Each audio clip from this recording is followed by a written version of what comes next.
wisdom teachers, gentle healers, and bold leaders of our global awakening. Welcome to the Joshua Jordan Experience. Listen to gather mystical insights for an extraordinary life. Hello.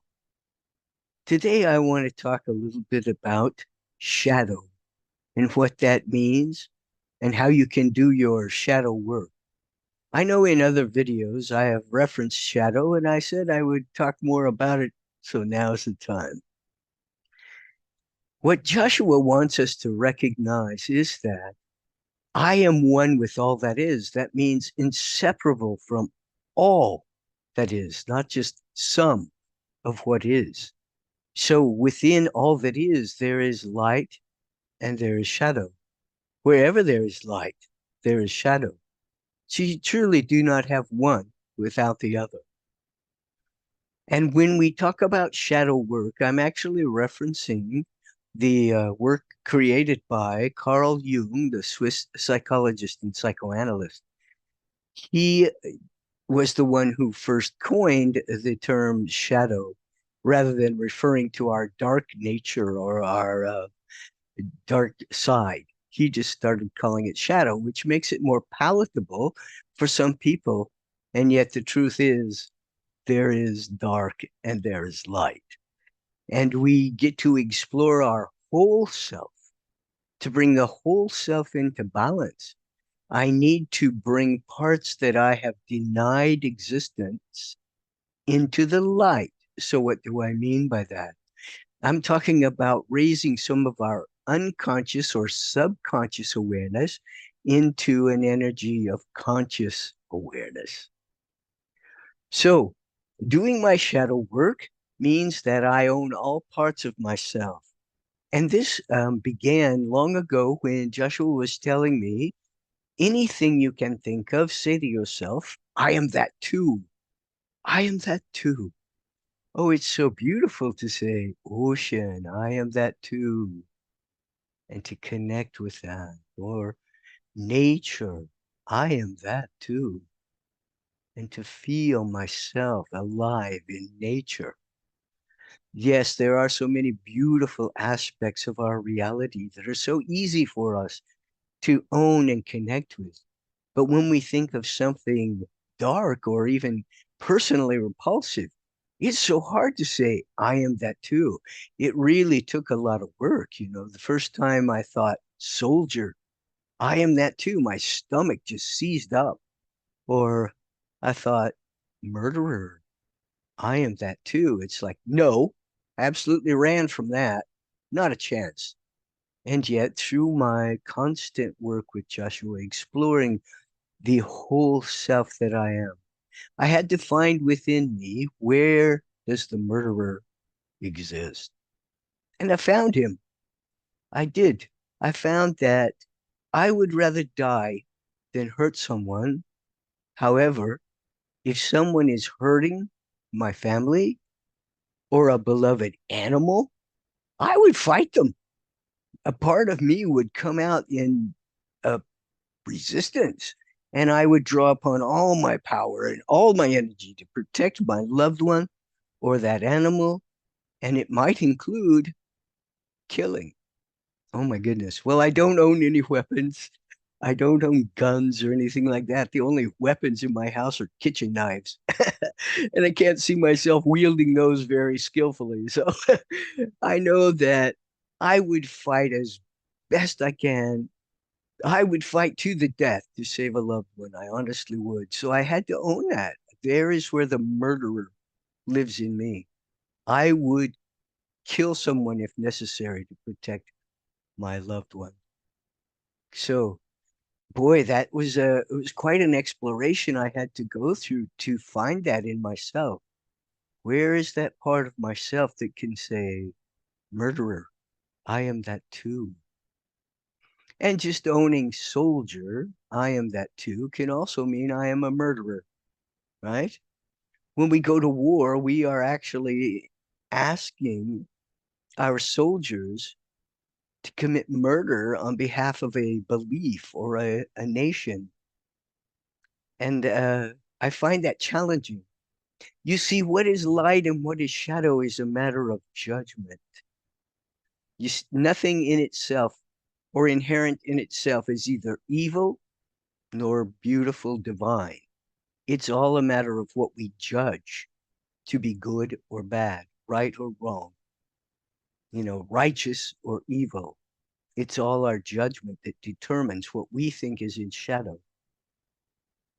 Now, the shadow nature that I'm wanting to encourage you to explore and to own is because we truly cannot live our oneness until we own our shadow.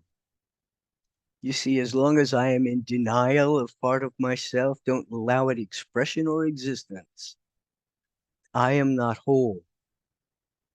I am fleeing from my whole self. I am trying to separate.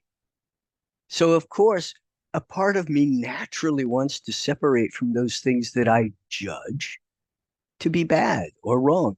It's embarrassing to admit that sometimes I tell lies, or sometimes I'm very prideful, arrogant, maybe even superior feeling. To own that, you see, it's easier for me to say yes occasionally. I come off acting superior, or I'm a know-it-all, or all these things about myself that I am uncomfortable owning, but it's nonetheless true of me. So here is how you find what dwells in your shadow, your denied expressions of whole self, because life is so gifted and so skilled at putting in our face what we need to look at, of being the mirror of all that I am, all that I am. So that which I see when I look out there is a reflection of all that I am. And what parts of it do I want to deny, run from, not have any part of? Usually, those are my most frequent judgments. So listen to yourself. What do you hear yourself saying about other people or groups that you want to separate from? So I'll confess. I'll do another confession here. Sometimes while driving, probably more than sometimes, I end up calling someone an idiot. And that's just my self-defensiveness coming out. I think somebody did something that looked dangerous or stupid, or they go speeding by me when I'm already exceeding the speed limit. And I think, oh, you idiot, how fast are you going? Now that's all shadow. See, that's shadow. I'm a speeder too, right? And I choose the speed that's comfortable for me to drive. Do I think I'm an idiot? Well, sometimes. You see, I can own that now without it being a problem. In a recent video, I used the example of someone calling me a donkey. And if someone calls me a donkey now, of course, I own it. I buy a saddle. That's the truth. Sometimes I am a donkey, you know? And I can own it without shame or fear or embarrassment. But oh, what do I still run from? When I'm saying idiot, I'm afraid that I am sometimes quite ignorant and that I make stupid mistakes and say dumb stuff when I'm trying to communicate. I think of myself as intelligent and a clear communicator, and yet sometimes I just blow it. And that happens. And can I own it? Well, obviously not very comfortably. I still kind of squirm around when I think of myself as stupid or idiot. Am I full-time idiot? No, it's a part-time thing, and it's a part of my whole self. And when I can own that, I am at peace with myself. When I am in inner peace, no criticism can trigger me, right? So what I resist, there's a clue right there of what's in my shadow. What do I overreact to on the world stage? There's a clue. There's something in my shadow that needs my attention. So our reality constantly reveals to us our whole self and what we are hiding, and yet we will still deny and run away from parts of ourselves that we just aren't comfortable owning. And once again, I just want to say it's the shadow work is very important because it will help you live a more fully authentic experience of all that you are. And all that you are is loved and beautiful just as it is, light and shadow. You know, nature reveals to us the beauty of light and shadow. When we look at our beautiful planet Earth, half of her face is in shadow, while the other half is in light. And all that is in shadow comes to light as the Earth makes her rotation. And on the edges where shadow is giving way to light and the light is giving way to shadow, there's a place called twilight. And people often find twilight to be very peaceful. That edge of evening, or just before the sun rises, there's peace there. And that's the same in our whole self. When we balance our light and shadow, we can dwell in this area where there is peace. I do not fear my shadow, nor do I lift in exaltation my light. You see, light and shadow are natural in the one that created all that is. You see, there's no such thing as a devil that created evil and darkness. The one source of all that is created all of it, all of it. If you're talking about something outside of all that is, you're only talking about some of what is. And if devil or something weird created evil and darkness, then you're taking power away from the one who created all. So think about this. Anything that is possible in human nature dwells in you as a part of who you are.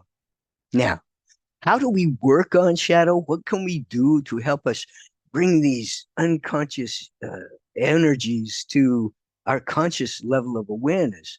And first, I mentioned pay attention to what you criticize in other people. That is a big clue to what's in shadow. Be conscious of what you judge and about groups that you want to distance yourself from. For example, maybe it's the liberals you think are ruining the world, or maybe it's the Christians or the Muslims or the Buddhists, whatever, who are ruining the world. Or you see what I mean? Whatever groups you wish to separate from, you also need to be aware there's something in shadow for you to find there. You can also work through some of your shadow energy in dream analysis, in really taking a look at the symbol language your subconscious is creating to communicate with you. So dream work can be a very uh, helpful door into finding shadow and working on that. You know, Jung developed an entirely different model of dream analysis from what we know as Freudian dream analysis. It's so unique and different that I have studied it and learned how to use it myself. Also, journaling is a way you can help bring out what's hidden in your shadow, you know, or just ask yourself frequently, what am I afraid of? You see, there's a clue in that as to what dwells in your shadow. What do I fear being or being discovered as? I'll remind you about, pardon, evangelicals, leaders that were, you know, well known on the at least national stage here in the United States, who got caught in embarrassing scandals of prostitution and or tax evasion or fraud and cheating. And yet these people were holding themselves up as holy, you know. They're your Christian leaders on the global stage, and yet when they get caught in their shadow and it comes to light, it's often exaggerated and terribly embarrassing. So the more you resist what is in shadow, watch out. It can be coming to haunt you. You know, I want to alert you to be cautious, actually, of the people who will tell you, I never lie. They're lying to you at that moment. As a matter of fact, anytime someone uses the word never or always, I think, yeah, I doubt it. You're never one thing and you're not always something else. So We are whole and human, and people who claim I never lie actually are hiding in shadow their little lies. And maybe they're just little white lies. But the more they hide in shadow, repress, and deny it exists, it will come out and it will be embarrassing. They will get caught in a lie. Also, if you are a person who claims I never lie, be careful. Watch for all the liars you will attract. You will attract liars and people who deceive you because you don't own your shadow and the world is showing you who you are. Get it. The faster you get it, the fewer liars and deceptive people will show up in your environment. So drop this idea that I never lie and own the truth. We all lie on occasion, and sometimes it's harmless, and it is meant to use a social grace for an example. Often, when someone asks you, "How are you?" the immediate response is, "I'm fine," or "I'm great," or "I'm doing well." When sometimes that is not the truth, but we do it in a social way. And these little white lies, though, do build up over time and they will attract to you liars in an exaggerated way. So I've rambled on enough about that, but I'm trying to teach you that what you hide in shadow will show up in your environment. Watch for it. And when you own it, it'll disappear. It will go away. So if you've been troubled by people who test your patience, stop thinking that you are so patient and so on. All right. I'm sure that there are more questions about this, and there are many other ways you can work with bringing your subconscious whole self into conscious awareness. So, once again, I'll just say whatever is in shadow will always come to light, and you want to do it in a conscious way rather than let it pop up and embarrass you or bite you on the butt. All right. I will settle in here and let Joshua talk to you now. Yeah.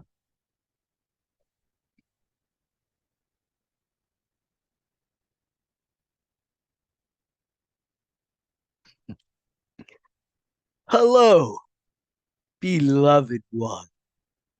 It is my joy and my honor to speak to you now in this moment of presence. This subject that Jordan is discussing with you about whole self. To live in oneness, we must own whole self.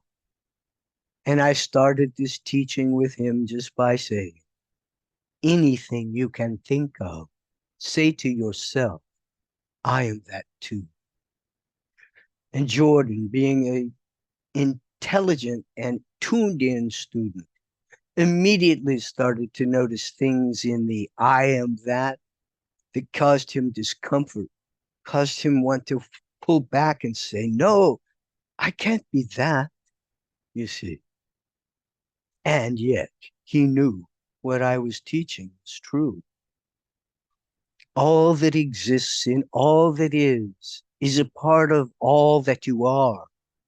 There is only one mind here. There is only one being here. With the one mind and the one being totally integrated into its total conscious awareness, being all that it is, does manifest energies, souls, personalities that want to experience their dark side in total, in full, and they live in their darkness and thrive in it for a time, you see, because all is temporary and everything that is in shadow comes to light. I will share with you, and most of you may know this already, that in the Hindu mythology, whenever a demon is defeated, it immediately returns to the light. And that is how it is. We experience the whole spectrum in the course of eternity and infinity. And the more you can live in the balance of light and shadow, the more inner peace you will feel. In order to achieve peace on earth, you, yes, you need to be in inner peace. You need to resolve those inner conflicts. You need to let go of guilt and shame about behaviors you judge to be wrong. Forgive yourself. You are a human experiencing a whole lifetime. You are a spirit experiencing a whole lifetime. You are a soul experiencing many lifetimes, doing many things in many places. You are indeed an oversoul, an entity, or a deity, an angel. All these things that you are. Live it all. Be whole in yourself. Be complete. Yes, I am an angel. When I turn my face a certain way, and I express and experience angel, and you may call me Emmanuel, and I will be with you always, and I promise that. I am a teacher. I am Joshua. You can call me. I will always answer you. Yes, I am an entity and living in my whole self. I am also a warrior with great power. And yet there are times when I call upon others to assist me in my battles. And those battles are to protect the innocent. That is my role as a warrior. So you need all of your energies to be a whole individual, to be complete. And the way you reclaim your shadow is to face it, to own it, to openly admit to self, I am that too. I am that too. And I am at peace with it because I am in complete balance.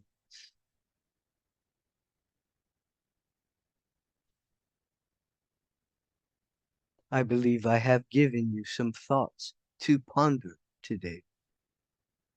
Thank you so much for your kind attention. We are so grateful. We are growing the family of Joshua. The team has been called. I am here for you now. Reach out to Jordan and let me know you hear my voice, for I am with you always.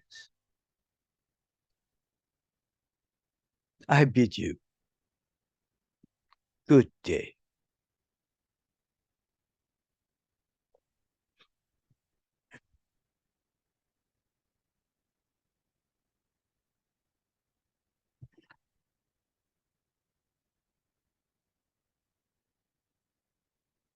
I will briefly summarize just that the more we can live in our whole self, the more inner peace we will experience. And global peace is the final outcome. Love yourself into wholeness. All that you are, love it, be it without shame or guilt. And if you do feel a bit of guilt or a twinge of shame, forgive with love and let it grow. These teachings are actually quite profound when it comes to bringing oneness to the global community. Thank you. Good day.